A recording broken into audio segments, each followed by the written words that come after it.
नमस्कार बच्चों, विज्ञान की इस दूसरी वीडियो में आपका स्वागत है। पहले वीडियो में हमने इलेक्ट्रॉन विन्यास को समझा था, उससे पहले तत्व और परमाणु के बारे में समझा था। तो इलेक्ट्रॉन विन्यास में हमने पाया कि यदि किसी तत्व के संयोजी कोश में, ठीक है, संयोजी कोश वो होता है जिसमें उस तत्व के आखिरी इलेक्ट्रॉन भरे गए हैं, तो संयोजी कोश या हम जिसको कहते हैं बाह्यतम कोश, तो संयोजी कोश या बाह्यतम कोश में, संयोजी कोश में यदि एक इलेक्ट्रॉन है या दो है या तीन है, तो वो उन्हें क्या कर देता है, त्याग कर और क्या बना लेता है, धनायन बना लेता है। तो इस प्रकार से धनायन बनने की प्रक्रिया जो है वो क्यों होती है, क्योंकि यदि वो किसी संयोजी कोश में एक है, दो है या तीन इलेक्ट्रॉन है, तो वो ढीले बंधे रहते हैं, उन पर नाभि की पकड़ कम होती है, जिससे क्या है कि वो आसानी से त्यागे जा सकते हैं। तो उनको त्याग करके धनायन बना लेता है। तो कुछ परिस्थितियों में चार इलेक्ट्रॉन त्याग करके भी धनायन बनाते हैं, लेकिन मुख्यतः एक, दो या तीन संयोजी धन संयोजी जो तत्व होते हैं वो एक, दो या तीन इलेक्ट्रॉन त्याग करके एकल संयोजी और द्वितीय संयोजी या त्रिसंयोजी तत्व जो है संयोजी तत्व बनाते हैं। तो इस प्रकार से धनायन बनते हैं। तो फिर हमने देखा कि यदि संयोजी कोश में, क्या है, यदि संयोजी कोश में, संयोजी या बाह्यतम कोश में, संयोजी कोश में कितने इलेक्ट्रॉन हैं, 5, 6 या 7 इलेक्ट्रॉन होते हैं, तो वो क्या करते हैं कि ग्रहण करते हैं। तो ग्रहण करके वो क्या बनाते हैं, ऋणायन बनाते हैं। और कितने ग्रहण करते हैं उसके लिए हमने जो है वो कल आपको बताया था, पिछले वीडियो में बताया था कि वो अष्टक पूरा करना चाहते हैं। तो यदि 5 है तो 3 इलेक्ट्रॉन ले सकता है, 6 है तो 2 ले सकता है और 7 है तो 1 ले सकता है। अब बात रही कि जैसे किसी संयोजी कोश में 1, 2 या 3, तो हमने बीच में 4 और आखिरी में 8 वाली बात नहीं की। तो 4 में सामान्यतः क्या होता है कि यदि संयोजी कोश में 4 इलेक्ट्रॉन है, ठीक है, संयोजी कोश में कितने इलेक्ट्रॉन हो, संयोजी कोश में जो है वो 4 या 8 होते हैं। तो 4 की स्थिति में क्या होता है कि जैसे कार्बन होता है या सिलिकॉन होता है, तो इनके संयोजी कोश में 4 इलेक्ट्रॉन होते हैं, तो वो न लेने की स्थिति में होते हैं न देने की स्थिति में, अर्थात न तो वो इलेक्ट्रॉन का त्याग करते हैं न वो ग्रहण करते हैं। तो होता क्या है कि वो इलेक्ट्रॉन को साझा करके के और सहसंयोजी यौगिकों का निर्माण करते हैं। और यदि संयोजी कोश में 8 है तो चूंकि अष्टक पूर्ण है, तो उसमें न लेने की क्षमता होती है न ही देने की क्षमता होती है, तो वो किसी प्रकार का संयोग नहीं करते, न धनायन बनाते हैं न ऋणायन बनाते हैं। तो ये किसी भी प्रकार की क्रिया नहीं कर सकते। तो ये होते हैं निष्क्रिय तत्व, होते हैं जो निष्क्रिय गैसों के रूप में आप आवर्त सारणी में देखते हैं, जैसे जिनॉन, रेडॉन, नियोन, ये सब निष्क्रिय गैसें होती है। तो वो 8 इलेक्ट्रॉन वाली होती है, इनके संयोजी कोश में 8 इलेक्ट्रॉन होते हैं। तो इस प्रकार से आप देखेंगे कि 1 इलेक्ट्रॉन त्यागता है तो एकल संयोजी धनायन बनाता है, 2 इलेक्ट्रॉन त्यागता है तो द्वितीय संयोजी धनायन बनाता है, 3 इलेक्ट्रॉन त्यागता है तो तृतीय संयोजी धनायन बनाता है। इसी प्रकार से यदि 5 इलेक्ट्रॉन है संयोजी कोश में, तो वो जो है वो तृतीय संयोजी ऋणायन बनाएगा, 6 है तो 2 लेकर के वो द्वितीय संयोजी ऋणायन बनाएगा, और 7 है तो 1 लेकर के एकल संयोजी ऋणायन बनाएगा। तो ये सारणी में आपको यहाँ पर दिखाने वाला हूँ, जिसमें ये सभी कुछ तत्वों की सारणी जो है वो एकल संयोजी, द्वितीय संयोजी और तृतीय संयोजी की तत्वों की एक सारणी बनी हुई है। तो आप यहाँ देख सकते हैं, जैसे आप यहाँ देखेंगे कि जो है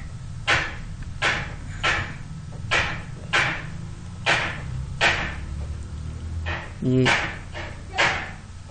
यहाँ पर हाइड्रोजन जो है वो सोडियम है, सिल्वर है, कॉपर है, ये अमोनियम, ये सब एकल संयोजी है।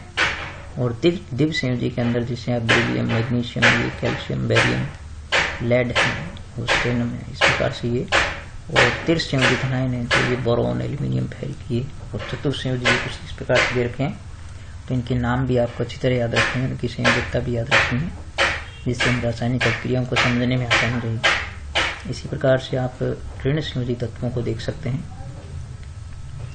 तो ऋण संयोजी में जैसे आप देख सकते हैं कि ये यहाँ पर जैसे क्लोराइड है, फ्लोराइड है, या ब्रोमाइड है, आयोडाइड है, ये एकल संयोजी है। द्वितीय संयोजी में जैसे ऑक्साइड है, सल्फाइड है, सल्फाइट है। तृतीय संयोजी में आप देख सकते हैं कि जैसे नाइट्राइड है, फॉस्फाइड है, फॉस्फाइट है, ये तृतीय संयोजी है। तो ये एकल संयोजी, द्वितीय संयोजी और तृतीय संयोजी तत्वों की आप सारणी से इनको अच्छी तरह याद करें लिख करके, जिससे भी आपको यौगिकों को समझने में और रासायनिक अभिक्रियाओं को समझने में बहुत आसानी हो जाएगी। तब हम पुनः इनको कैसे इनसे यौगिकों का निर्माण होता है और किस प्रकार से जो अभिक्रिया होती है इनमें, वो सीखने की कोशिश करते हैं। तो अपने वापस चलते हैं। तो यहाँ हमने देखा कि एकल संयोजी, द्वितीय संयोजी, तृतीय संयोजी तत्व होते हैं। तो सबसे पहले हम जैसे देखते हैं कि हाइड्रोजन एकल संयोजी होता है। मैं कुछ एकल संयोजी, द्वितीय संयोजी और तृतीय संयोजी तत्वों को लेता हूं।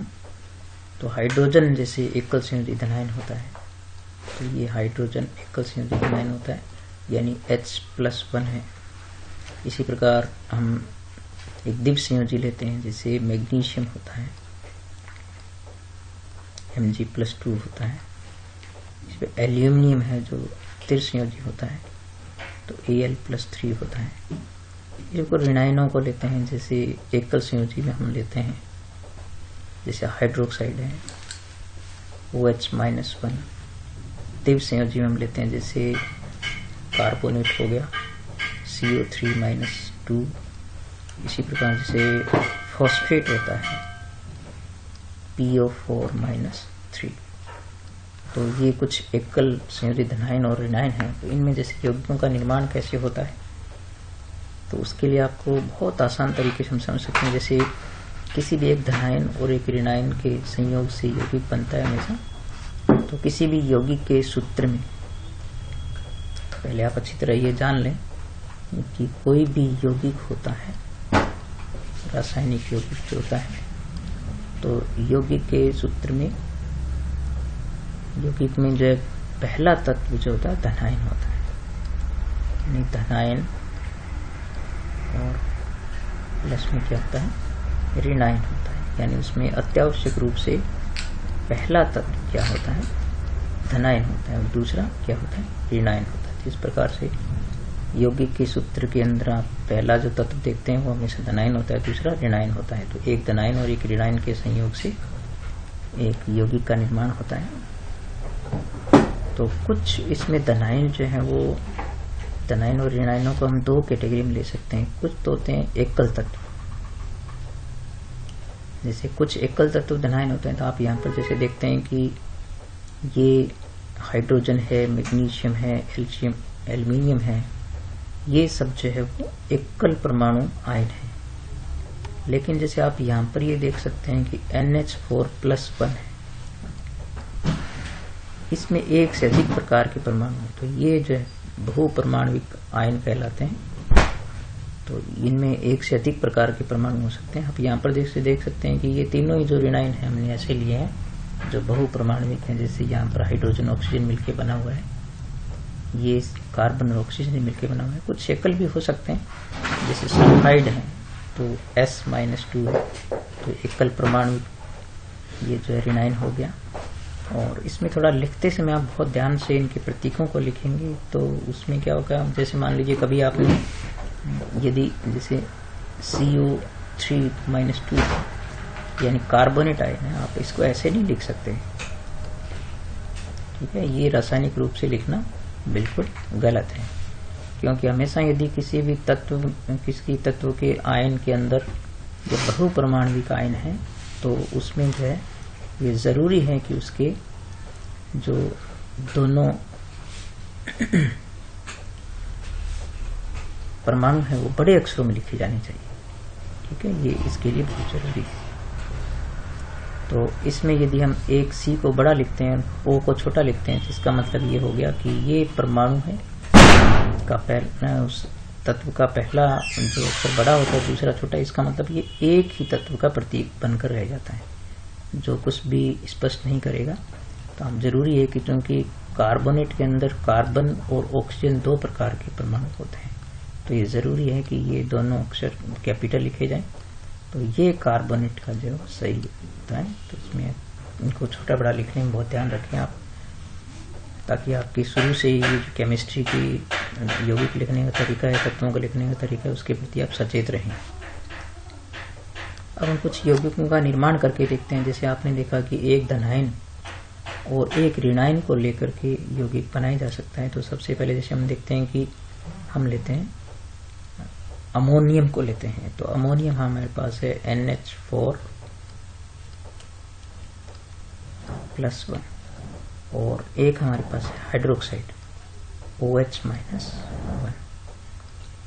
तो आपने देखा कि ये धनायन है और ये ऋणायन है, तो इसके संयोग से जब यौगिक बनता है तो उसमें क्या होता है कि ये जो इनकी संयोजकताएं हैं, ये यदि बराबर है तो वो कैंसिल हो जाती है, और यदि बराबर नहीं है तो उनमें तिरछा गुना हो जाता है। यानी इस प्रकार से इस वाले की इधर आ जाएगी और इस वाले की इधर आ जाएगी, लेकिन ये बराबर है तो ये कैंसिल हो जाती है। तो ये बराबर है तो कैंसिल हो जाएगी, तो इस प्रकार से NH4OH ये एक यौगिक बन जाएगा। और यौगिक का नाम लिखना भी बिल्कुल आसान होता है। तो यौगिक के अंदर नाम जो होते हैं वो आयनों के होते हैं। तो चूंकि NH4 से हमने ये सीखा है कि NH4 जो होता है वो अमोनियम होता है, तो यौगिक में नाम हमेशा किसके रहते हैं? तत्वों के मूल नाम नहीं रहते हैं, उनके आयनों के नाम रहते हैं। तो ये बनेगा अमोनियम, और OH आप जानते हो क्या होता है? हाइड्रोक्साइड। तो ये बनेगा अमोनियम हाइड्रोक्साइड।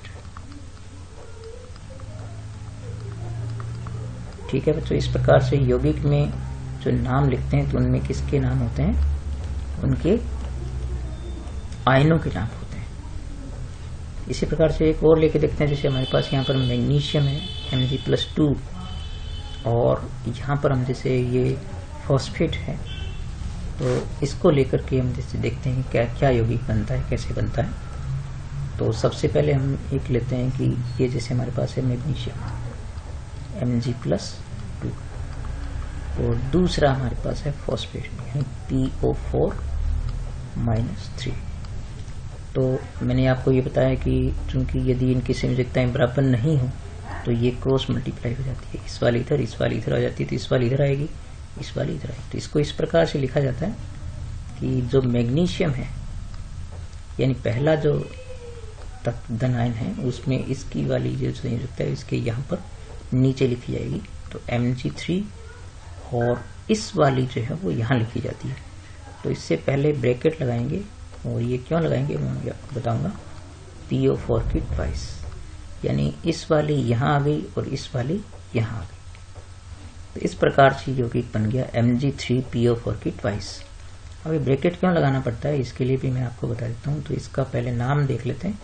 तो नाम इसका हुआ, चूंकि आयनों के नाम थे, आयन जो धनायन था मैग्नीशियम, तो आयन का नाम वही रहता है, और ऋणायन का नाम था फॉस्फेट, तो ये बना अमोनियम फॉस्फेट।